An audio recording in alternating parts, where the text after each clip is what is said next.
Hi, I'm Blane. And I'm John. And welcome to this episode of Textbook Technique, a comprehensive guide to ballet training.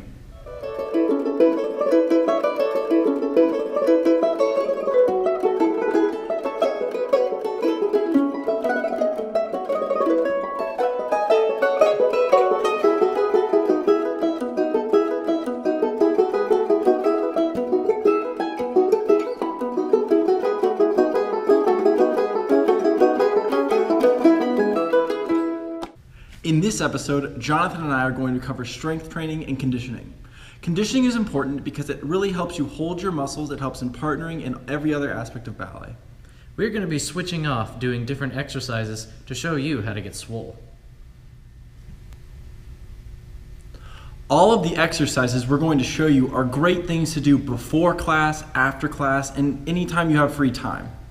When we say strengthening and conditioning, we mean body weight resistance exercises, such as push-ups, sit-ups, and pull-ups. A great place to start is just a regular push-up. I'm going to be demonstrating the proper technique to use for the perfect push-up that really activates all parts of the body. I'm going to get up in a full plank position. My shoulders are going to be over my wrists, my butt is going to be tucked under, and my head is going to be up.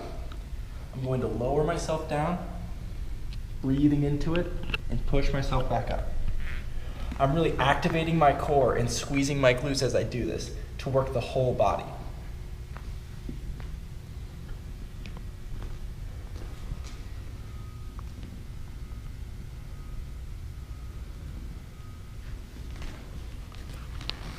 Now that you know the basics to push-ups, I'm going to show you a series that you can do to really activate and strengthen.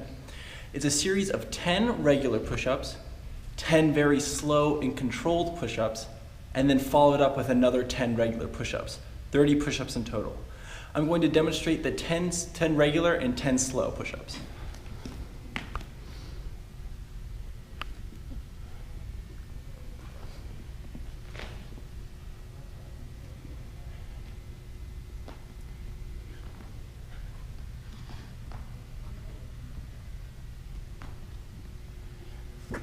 Now when I do the slow push-ups, I'm going to lower myself down as slow as I can, really activating everything.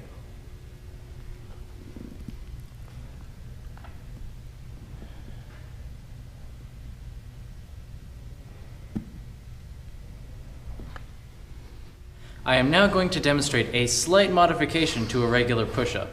This one, I'm going to spread my hands extra wide, face my fingers out towards the side of the room, and I'm going to push up. This really targets the pectoral muscles to get a nice, broad chest.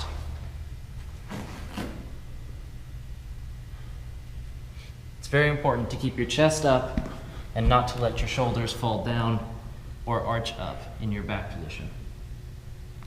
It is also very important to keep breathing through all of these workouts.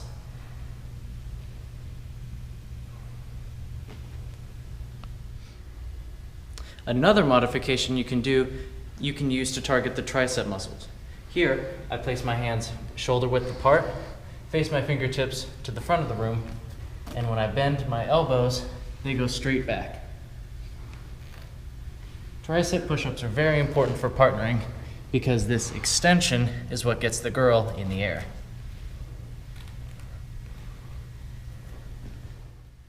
When I do these modified push-ups, I like to alternate between wide and tricep. This way, one set of muscles gets to rest while the other works hard. So I do about 10 triceps, 10 wide, and then I'll go back to triceps again. The next exercise I'm going to show you is a more advanced exercise.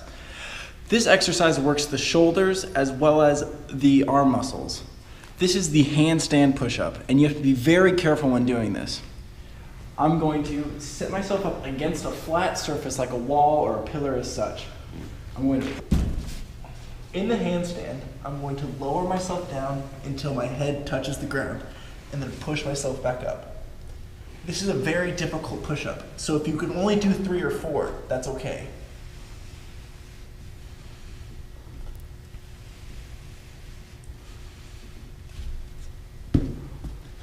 When I perform a handstand push-up, it's important that my back is not arched, but is pressed flat against the wall. You're not using the wall as a crutch, but you're using it just to keep your back flat and your body aligned, so you get the full effect of the push-up. Moving on to pull-ups. Here, I'm going to demonstrate a pull-up using a traditional ballet bar. Not all ballet bars will work because you need lots of space underneath and behind the bar. Pull-ups are great for ballet dancers because it really targets the biceps and the back muscles, which are very important for posture. So here, I'm going to go into a wide set pull-up. I'm going to align my body first into a nice plank, and then activate my biceps and back to pull myself up. Notice how my shoulders do not compensate in any way when I do these pull-ups. And my back stays perfectly aligned.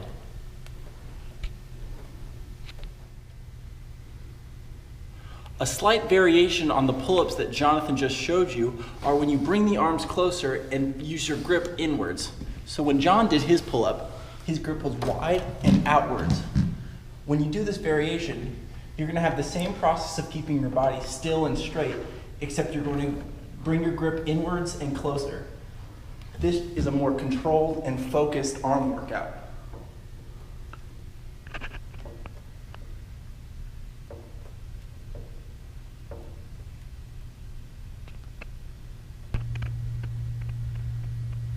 When I do my pull-ups, I like to start with a set of 10 wide pull-ups, 10 close pull-ups, and then instead of doing 10, I use a countdown that's called 5, 4, 3, 2, 1. The way I do this is, I pull up, I lower 1, 2, 3, 4, 5, 1, 2, 3, 1, 2, 3, 1, down, up. One more time, that is 1, 2, 3, 4, 5, 1, 2, 3, 1, 2, 3, up, down, up. The reason I use that unique counting method is because it adds a different dynamic to the pull-up. I'm really mechanizing the muscles and using my entire back. You can use this with push-ups and even the handstand push-ups. Now we're going to move on to abdominal exercises. Ab exercises are important because they keep your core tight, which helps protect your back from further injury. We're not going to demonstrate simple crunches because I'm sure you all know how to do that. We're going to use exercises that actually really activate the core. Crunches can sometimes hurt your back, which is why dancers don't really like doing them as much. The first and favorite abdominal exercise of many dancers is called the hundreds. This Pilates exercise is very simple. You lay down on the ground into your Nautilus first position, then you extend out so that your legs and your back are slightly off the floor. Now, you're going to just pump your arms quickly. And they're called the hundreds because you do 10 sets of 10 all in a row. And you usually want to breathe in for 5 and out for 5. In, 2, 3, 4, 5, out, 2, 3, 4, 5. This is really good because it activates the entire core, not just a select few abdominal muscles. Everything is working here. The next exercise I'm going to show you are leg levers. Leg levers work the bottom part of the abdominal muscles. When you do leg levers, you want to lay down flat on your back. An optional set of this, you can put your hands underneath your back to really protect the lower spine because sometimes it's uncomfortable for your back to be on a flat, hard surface. So you can use your hands under your lower spine. And you're going to lift your legs up to straight up to the sky, and you're going to lower them down and then lift them back up to that position. Make sure to breathe and really feel the exercise in your abs.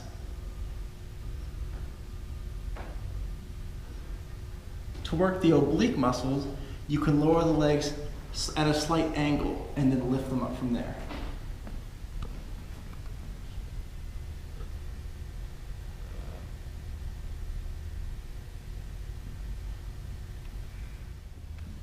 After I do my leg levers, I'm going to do another exercise that really complements the leg lever exercise. I'm in the same position as the leg levers with my toes pointed to the sky. All I'm going to do is simply lift my abs up off the ground. Lift. You don't want to rock and swing because that does nothing for you. You really want to control it up and control it down. This moves the work from the lower abs all the way up the abdominal muscles. Whew, I'm already sweating. To round out your abdominal exercises, I'm going to show you planks. In planks, I'm going to lay my elbows and hands flat on the ground, go into a nice straight position with my spine.